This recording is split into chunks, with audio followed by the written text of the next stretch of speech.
नमस्कार दोस्तों, आपका अपने YouTube चैनल LCM ऑनलाइन में स्वागत है। दोस्तों, आज हम बहुत ही महत्वपूर्ण प्रश्नों की सीरीज लेकर के आए हैं। अब से आपको डेली एक सीरीज मिलेगी till exam, railway, UP TET, CTET के लिए बहुत ही महत्वपूर्ण होगा। यूपी टेट, सुपर टेट और रेलवे एग्ज़ाम के दृष्टिकोण को रखते हुए तो चलिए शुरुआत करते हैं। आज का सबसे पहला प्रश्न है, सुनामी का प्रमुख कारण है। तो दोस्तों, सुनामी का प्रमुख कारण है समुद्र तल से भूकंप की उत्पत्ति। यानी जब समुद्र तल में भूकंप की उत्पत्ति होती है तो सुनामी आती है। अगर हम बात करें सुनामी की, तो विश्व में सबसे अधिक सुनामी जापान देश में आती है। दोस्तों, कौन से देश में? जापान देश में। जापान में विश्व की सर्वाधिक सुनामी आती है। तो अगर हम बात करें जापान की, तो जब जापान में सुनामी आई थी तो जापान का फुकुशिमा संयंत्र के कारण सबसे अधिक नुकसान हुआ था। तो ये प्रश्न पूछा जाता है आपके एग्जामों में कि फुकुशिमा संयंत्र से कहाँ पर सबसे अधिक नुकसान हुआ था सुनामी के कारण। तो ये जापान में सबसे अधिक नुकसान हुए थे। दोस्तों, चलते हैं हम अपने अगले प्रश्न की तरफ। हमारा आज का अगला प्रश्न है जो बहुत ही महत्वपूर्ण प्रश्न है और ये सारे के सारे प्रश्न किसी न किसी एग्जाम में पूछे गए हैं। हमारा अगला प्रश्न है, भूकंप की तरंगों को निरूपित करता है। तो भूकंप की तरंगों को निरूपित करता है सिस्मोग्राफ। यानी सिस्मोग्राफ से भूकंप के तरंगों की गति मापी जाती है। तो भूकंप की तीव्रता सिस्मोग्राफ पर मापी जाती है। अगर हम बात करें इलेक्ट्रोकार्डियोग्राफी, तो हृदय के लिए इलेक्ट्रोकार्डियोग्राफी का उपयोग किया जाता है। और पॉलीग्राफ ये झूठ पकड़ने वाली एक मशीन होती है जिसका नाम है पॉलीग्राफ। तो दोस्तों, अगर हम बात करें सिस्मोग्राफ, तो सिस्मोग्राफ भूकंप के तरंगों की गति मापती है। लेकिन अगर हम बात करें सिस्मोलॉजी की, किसकी? सिस्मोलॉजी। तो सिस्मोलॉजी क्या होता है दोस्तों? तो ये भूकंपों का अध्ययन सिस्मोलॉजी कहलाता है। भूकंपों का अध्ययन सिस्मोलॉजी कहलाता है। चलिए चलते हैं हम अपने अगले प्रश्न की तरफ। हमारा अगला प्रश्न है, वायुमंडल का प्रमुख स्तर जो पृथ्वी तल के नज़दीक है उसे किस नाम से जाना जाता है? तो दोस्तों, पृथ्वी तल के सबसे नज़दीक वाले स्तर को हम क्षोभ मंडल के नाम से जानते हैं। क्षोभ मंडल जो पृथ्वी तल के सबसे निकट स्थित है, जैसा कि एक संरचना के माध्यम से हम आपको समझाना चाहेंगे। तो ये होती है, अगर वायुमंडल की बात करें तो सबसे निचले स्तर, वायुमंडल की सबसे निचले स्तर को क्षोभ मंडल के नाम से जाना जाता है। अगर हम बात करें क्षोभ मंडल के ऊपरी स्तर को समताप मंडल के नाम से जाना जाता है। अगर हम बात करें समताप मंडल के ऊपरी स्तर को, तो समताप मंडल के ऊपरी स्तर को मध्य मंडल के नाम से जाना जाता है। फिर मध्य मंडल के बाद हमारा आता है कौन सा मंडल? मध्य मंडल के बाद हमारा आता है आयन मंडल। मध्य मंडल के बाद कौन सा मंडल? आयन मंडल। और आयन मंडल के बाद हमारा ये ऊपर का जो हिस्सा होता है उसे हम बहिर्मंडल के नाम से जानते हैं। तो ये हो गया क्षोभ मंडल, समताप मंडल, मध्य मंडल, आयन मंडल और बहिर्मंडल। तो दोस्तों, उम्मीद करते हैं आप बहुत ही अच्छे से समझ गए होंगे। चलिए चलते हैं हम अपने अगले प्रश्न की तरफ। हमारा अगला प्रश्न है, वायुमंडल की कौन सी परत प्रकाश की पराबैंगनी किरणों को पृथ्वी की सतह पर आने से रोकती है? वायुमंडल की कौन सी परत प्रकाश की पराबैंगनी किरणों को पृथ्वी की सतह पर आने से रोकती है? तो दोस्तों, वायुमंडल की कौन सी परत है जो पृथ्वी की पराबैंगनी किरणों को पृथ्वी की सतह पर आने से रोकती है? तो वो होता है समताप मंडल। कौन सा मंडल होता है दोस्तों?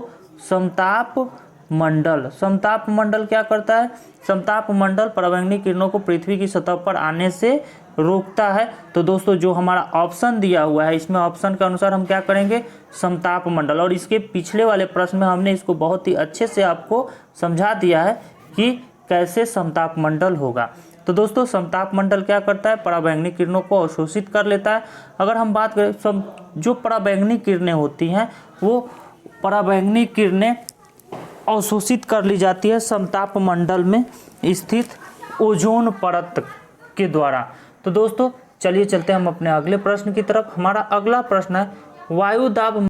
दोस्तों, वायु दाब नापने वाले यंत्र को किस नाम से जाना जाता है? तो वायु दाब नापने वाले यंत्र को किस नाम से जाना जाता है? तो वायु दाब नापने वाले यंत्र को हम बैरोमीटर के नाम से जानते हैं। यानी बैरोमीटर से वायु दाब मापने की इकाई, वायु दाब मापने की इकाई को बैरोमीटर कहा जाता है। सिस्मोग्राफ से भूकंप की तीव्रता मापी, भूकंपों के तरंगों की तीव्रता मापी जाती है। तथा हाइग्रोमीटर से आर्द्रता मापी जाती है। दोस्तों अगर हम बात करते हैं हम अपने अगले प्रश्न की तरफ, तो हमारा अगला प्रश्न है, और बहुत ही महत्वपूर्ण प्रश्नों की सीरीज चल रही है दोस्तों। तो हमारा अगला प्रश्न है, वायुमंडल में 99% भाग किन दो गैसों का विस्तार है। तो दोस्तों वायुमंडल के 99% हिस्सों पर, वायुमंडल के 99% हिस्सों पर दो गैसों की प्रधानता पाई जाती है, और वो दो गैस हैं ऑक्सीजन एवं नाइट्रोजन। ऑक्सीजन एवं नाइट्रोजन 99% वायुमंडल में पाए जाते हैं। नाइट्रोजन की मात्रा 78% पाई जाती है, जबकि ऑक्सीजन की मात्रा 21%। और ये दोनों मिलाकर टोटल कितने हो जाते हैं दोस्तों, लगभग 99%। यानी लगभग 99% गैसें ऑक्सीजन एवं नाइट्रोजन की पाई जाती है। कार्बन डाइऑक्साइड की मात्रा कितनी पाई जाती है, 0.03% कार्बन डाइऑक्साइड पाए जाते हैं हमारे वायुमंडल में। दोस्तों अगर बात करें सबसे कम गैस कौन सी पाई जाती है, तो ऑर्गन गैस सबसे कम गैस है जो वायुमंडल में पाई जाती है। अगर हम बात करें हम अपने अगले प्रश्न की तरफ, हमारा अगला प्रश्न है पृथ्वी के वातावरण की किस सतह में ओजोन परत पाई जाती है। तो दोस्तों इसके पहले वाले प्रश्न हमने बहुत अच्छे से आपको बता दिया। तो पृथ्वी के वातावरण के किस सतह में ओजोन परत पाई जाती है, तो ओजोन परत स्ट्रेटोस्फीयर में पाई जाती है। कहाँ पर, स्ट्रेटोस्फीयर में ओजोन परत पाई जाती है। दोस्तों ये नाम इंग्लिश में दे देता है जो कंफ्यूज कर जाता है लोगों को। तो ट्रोपोस्फीयर क्षोभमंडल के नाम से जाना जाता है, मीजोस्फीयर मध्य मंडल के नाम से, स्ट्रेटोस्फीयर समताप मंडल के नाम से, और आयनोस्फीयर आयन मंडल के नाम से जाना जाता है। चलिए दोस्तों हम चलते हैं हम अपने अगले प्रश्न की तरफ। हमारा अगला प्रश्न है, पृथ्वी के वायुमंडल में निम्नलिखित में से किस गैस का प्रतिशत अन्य गैसों की तुलना में सबसे कम है। किस गैस की प्रतिशत अन्य गैसों की तुलना में सबसे कम है। तो जो इन चारों ऑप्शन में आपको दिया गया है, इन चारों में सबसे कम प्रतिशत ऑर्गन की पाई जाती है। अगर हम कार्बन डाइऑक्साइड की बात करें तो 0.03%, अगर हम ऑक्सीजन की बात करें तो 21%, और नाइट्रोजन की बात करें तो 78% पाई जाती है। तो दोस्तों चलिए चलते हैं हम अपने अगले प्रश्न की तरफ। हमारा अगला प्रश्न है, जलवायु और मौसम में होने वाले सभी परिवर्तन वायुमंडल के किस स्तर में होते हैं। तो दोस्तों अगर हम बात करें कि वायुमंडल के परिवर्तन यानी जलवायु और मौसम से संबंधित जितनी भी घटनाएं होती हैं, वायुमंडल से संबंधित जितनी भी घटनाएं होती हैं वो सारी की सारी कहाँ संपन्न होती हैं, तो वो क्षोभ मंडल में संपन्न होती है। मौसम से संबंधित सारी घटनाएं कहाँ संपन्न होती हैं, तो वो संपन्न होती है कहाँ पर, क्षोभ मंडल में संपन्न होती है। तो दोस्तों हमारा जो ऑप्शन दिया हुआ है वो हो जाएगा हमारा ऑप्शन नंबर 3 क्षोभ मंडल। तो क्षोभ मंडल में सारी घटनाएं होती हैं जो मौसम से संबंधित घटनाएं होती हैं। तो दोस्तों चलिए चलते हैं हम अपने अगले प्रश्न की तरफ। हमारा आज का अगला प्रश्न है, वातावरण की सबसे गर्म परत कौन सी है। वातावरण की सबसे गर्म परत कौन सी है। तो दोस्तों इसमें सबसे गर्म परत होती है कौन सी, ऑप्शन के अनुसार इसमें सबसे गर्म परत हो जाएगी मध्य मंडल, यानी मीजोस्फीयर वातावरण की सबसे गर्म परत है। मीजोस्फीयर वातावरण की सबसे गर्म परत है। तो चलिए दोस्तों आगे हम चलते हैं हम अपने अगले प्रश्न की तरफ। हमारा अगला प्रश्न है, पृथ्वी से भेजी जाने वाली रेडियो तरंगे वायुमंडल के किस परत द्वारा पृथ्वी पर वापस लौट आती हैं। तो किस परत के द्वारा, आयन मंडल के द्वारा भेजी गई रेडियो तरंगे वापस आ जाती है। यानी पृथ्वी से भेजी जाने वाली पृथ्वी से भेजी जाने वाली रेडियो तरंगे वायुमंडल की किस परत द्वारा पृथ्वी पर वापस आती हैं? तो ये आयन मंडल के द्वारा वापस आती हैं। किस परत के द्वारा? आयन मंडल के द्वारा वापस आती हैं। चलिए चलते हैं हम अपने अगले प्रश्न की तरफ। हमारा आज का अगला प्रश्न है जब जलवाष्प वायुमंडल में अवक्षेपित यानी संघनित होकर द्रव के रूप में पृथ्वी पर गिरती है तो उसे कहते हैं। जब जलवाष्प वायुमंडल में अवक्षेपित या संघनित होकर द्रव के रूप में पृथ्वी पर गिरती है तो उसे क्या कहते हैं? तो उसे दोस्तों हम क्या कहते हैं? वर्षा कहते हैं। क्या कहते हैं? वर्षा कहते हैं। तो दोस्तों चलिए चलते हैं हम अपने अगले प्रश्न की तरफ। हमारा अगला प्रश्न है भारत के किस राज्य में सर्वाधिक वर्षा होती है? तो भारत के किस राज्य में? तो मेघालय राज्य में। अगर मेघालय को तोड़ेंगे तो मेघ जोड़ आलय यानी मेघालय। मेघ मतलब बादल और आलय मतलब घर। बादल का घर यानी सर्वाधिक वर्षा कहाँ होती है? मेघालय में। और विश्व की सर्वाधिक वर्षा मेघालय के मासिनराम में ही होती है। मेघालय के कहाँ पर? मेघालय के मासिनराम में। मेघालय के मासिनराम में विश्व की सर्वाधिक वर्षा होती है।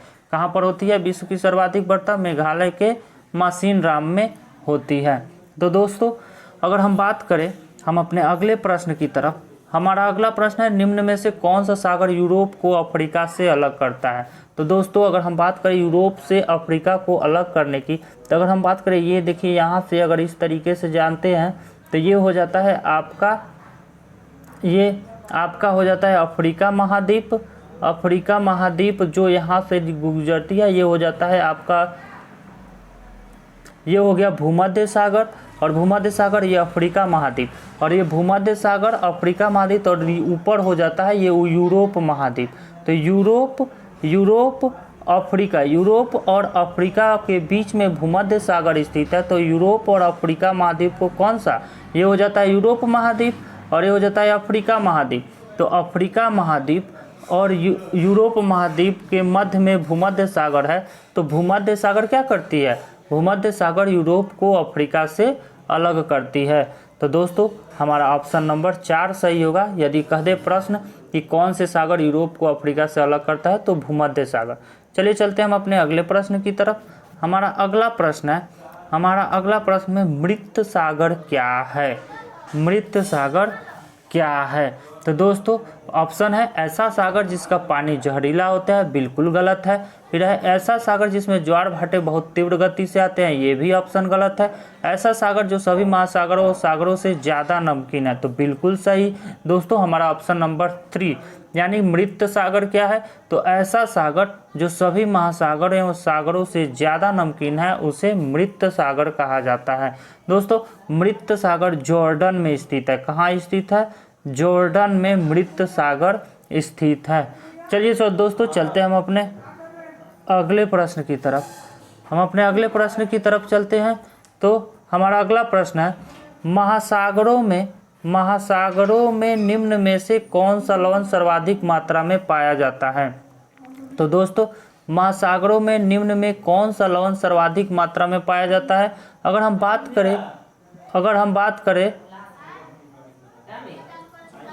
बात करें कि कौन सा लवण सर्वाधिक मात्रा में पाया जाता है, तो कौन सा लवण सर्वाधिक मात्रा में पाया जाता है?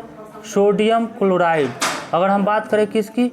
सोडियम क्लोराइड की, तो सोडियम क्लोराइड सर्वाधिक मात्रा में पाए जाते हैं। दोस्तों अगर हम चलते हैं हम अपने अगले प्रश्न की तरफ। हमारा अगला प्रश्न है समुद्र का कितना प्रतिशत जल पीने योग्य है? समुद्र का कितना प्रतिशत जल पीने योग्य है? तो अगर हम बात करें समुद्र का कितना प्रतिशत जल पीने योग्य है तो 0.65%। दोस्तों यदि प्रश्न पूछे कि समुद्र का कितना प्रतिशत जल पीने योग्य है तो हम क्या कहेंगे? 0.65% यानी पीने योग्य जल है जो समुद्र के जल होते हैं। और चलिए चलते हैं हम अपने अगले प्रश्न की तरफ।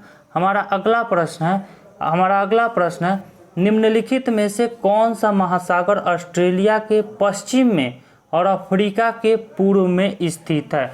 तो दोस्तों अफ्रीका के पूर्व में तो ये हो जाता है हमारा अफ्रीका महाद्वीप, ये हो गया हमारा अफ्रीका महाद्वीप, और अफ्रीका महाद्वीप के बाद यहाँ पर हो जाता है हमारा ऑस्ट्रेलिया महाद्वीप। कौन सा महाद्वीप?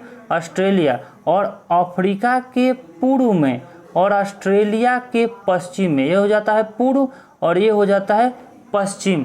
तो ऑस्ट्रेलिया के पश्चिम में और अफ्रीका के पूर्व में इधर वाले हिस्से में कौन सा महासागर हो जाता है?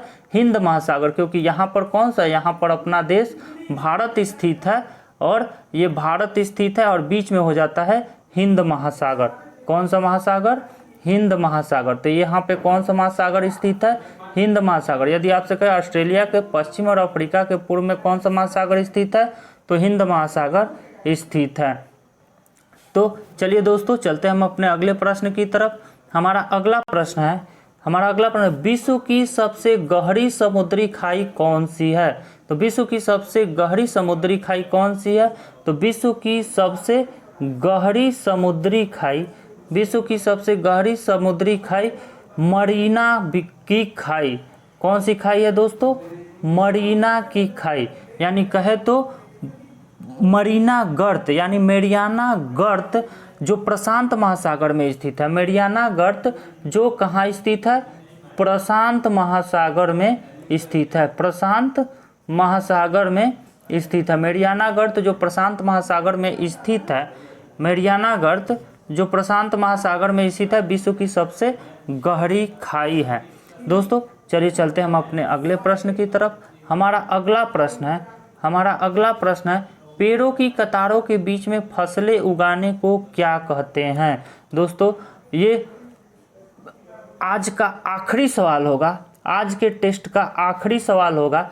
पेड़ों की कतारों के बीच में फसलें उगाने को क्या कहते हैं? तो पेड़ों की कतारों के बीच में फसल उगाने की विधि को तोंग्या प्रणाली के नाम से जाना जाता है। यदि आपसे प्रश्न पूछे तोंग्या प्रणाली क्या है, तो पेड़ों की कतारों के बीच में फसलें उगाने को क्या कहते हैं? तोंग्या प्रणाली के नाम से जानते हैं। दोस्तों यदि वीडियो अच्छा लगे तो लाइक करें, चैनल को सब्सक्राइब करें और बेल आइकन प्रेस जरूर कर ले ताकि अगला वीडियो मिले तो आपको नोटिफिकेशन मिलता रहे। तब तक के लिए धन्यवाद।